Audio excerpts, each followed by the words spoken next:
इच्छा शक्ति, will power. इसके लिए हमें अपना एक टाइम टेबल बनाना पड़ता है, खास तौर से साधकों को। जैसे हमारे यहां गुरु दरबार में टाइम टेबल है, प्रत्येक घंटे पर आराधना। अब उसको फॉलो करना है। हमारा एक सिलेबस बन गया, टाइम टेबल बन गया। दृढ़ता से उस टाइम टेबल को हम फॉलो करें। उसमें आलस भी आता है, बहानेबाजी भी आती है। कहा जाता है कि जब मुसलमान लोग कहते हैं कि जब अजान होती है तो शैतान नमाजियों के पैर दाबने लगता है कि उठे नहीं, यहीं पड़े रहे, इनको आनंद सा आता रहे। दूसरा एक और कहा जाता है कि शैतान साधकों के कानों में उंगली दे देता है, वे सुन ना सकें कि कुछ हो रहा है। पड़े रहें, सो जाए, सो जाओ, सो जाओ, सो जाओ, बड़ी ठंड है, सो जाओ, बहाना।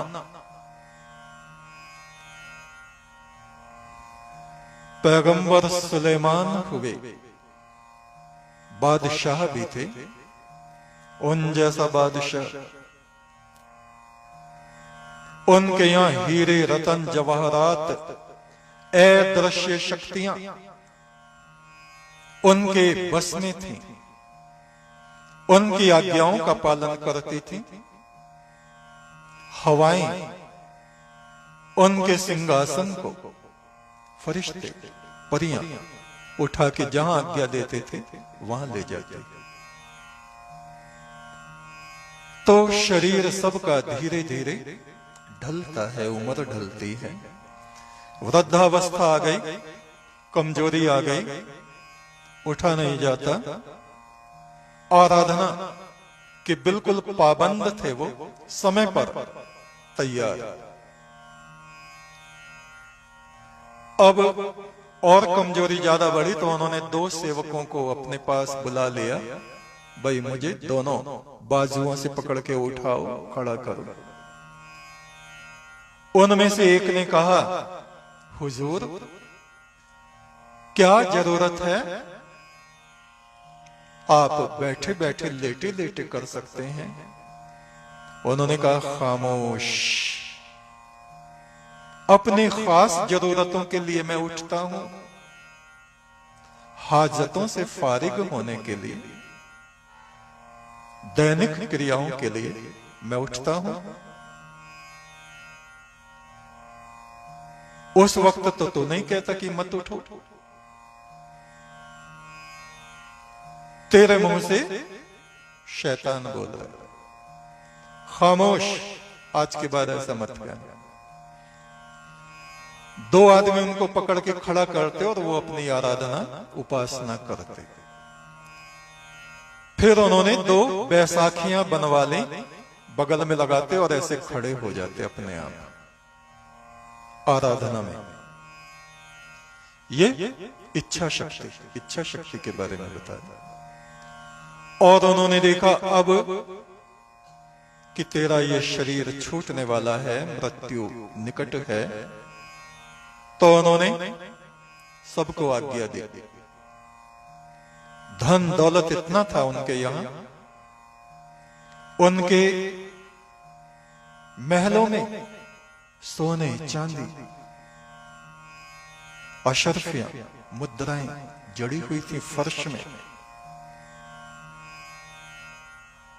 अदृश्य सत्ताएं हमने बताया, दूसरे लोगों से धन, संपदा, अन्न वगैरह लाके इकट्ठा करते उनके राज्य में। और खुद कैसे थे, मजदूरों के साथ जाके खेतों में काम करते, गेहूं कटवाते,